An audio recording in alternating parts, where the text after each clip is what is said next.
Imagine this: a man of noble blood, stripped naked in front of a jeering crowd. His skin is pale, his body trembling, not from the cold, but from raw terror. His fate isn't a swift beheading, not even the noose. No, his death is engineered to be a spectacle, a full-blown carnival of cruelty. On a bleak November day in 1326, Hugh Despenser, the Younger, and the infamous favorite of King Edward II, was dragged through the streets of Hereford. His hands were bound, his mouth gagged, his eyes wild with the realization that he was about to face one of the most horrific executions in English history. They didn't just kill him, they destroyed him, piece by piece. But how did a man rise so high, only to fall into a pit so deep that his death would become a medieval nightmare etched into legend? That's the forbidden story we're about to uncover. To understand the execution, you first have to understand the man. Hugh Despenser wasn't born a monster. He was born into privilege, the son of a respected knight, ambitious, clever, and charming enough to slip quietly into the royal court without raising suspicion. But once he caught King Edward II's attention, everything changed. Hugh didn't just want power, he craved it. He became the king's favorite. Some whispered he was Edward's lover. Others insisted he was Edward's shadow, whispering poison into his ear. Hugh manipulated court politics with surgical cruelty. He seized lands, imprisoned rivals, and bled the nobility dry. One chronicler described him as a ravening wolf tearing at the flesh of England. He had enemies everywhere, nobles humiliated by his arrogance, widows robbed of their inheritance, and even the Queen herself, Isabella of France, who loathed him with a quiet, burning hatred. But Hugh didn't care. He believed himself untouchable, shielded by the king's affection. He towered over England like a tyrant in all but name.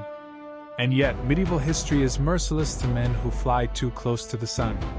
By 1326, England was a powder keg. Queen Isabella, exiled and humiliated by Despenser's influence, crossed the Channel to France.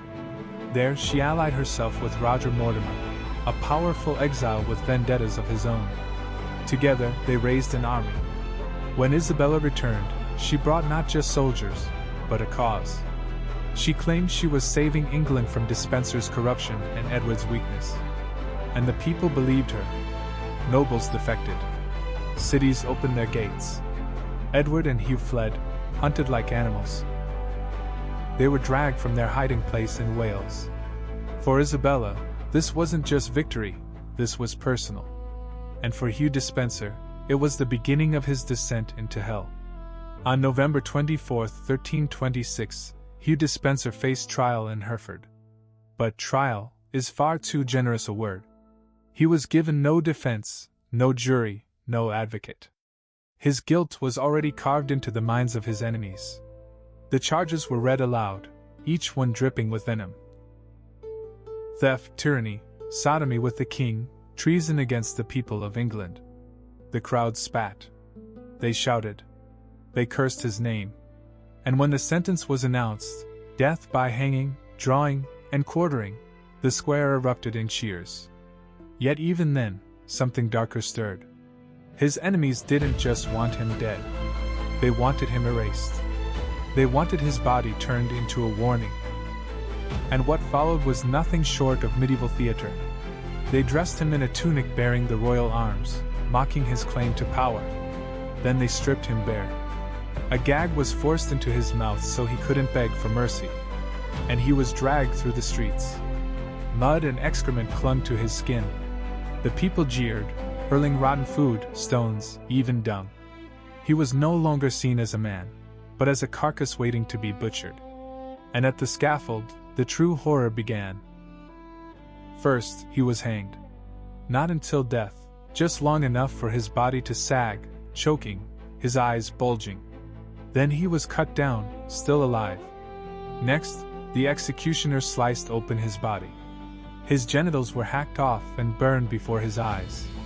Imagine the screams. Imagine the smell of charred flesh mixing with the stench of fresh blood. But it wasn't over. His abdomen was slit open, his intestines spilling out like coils of rope. One by one, they were torn from his body and flung onto the ground. And through it all, the crowd roared. Men, women, children, everyone watched this theater of cruelty unfold. To them, it wasn't murder.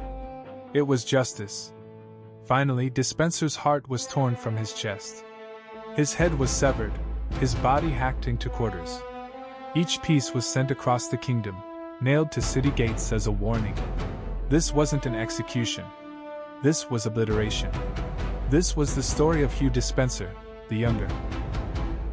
Lover of kings, enemy of queens, and victim of one of the most brutal executions in history.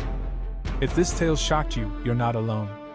So if you want more dark revelations from the past, don't forget to subscribe, comment below with your thoughts, and share this video with anyone brave enough to face history's darkest truths.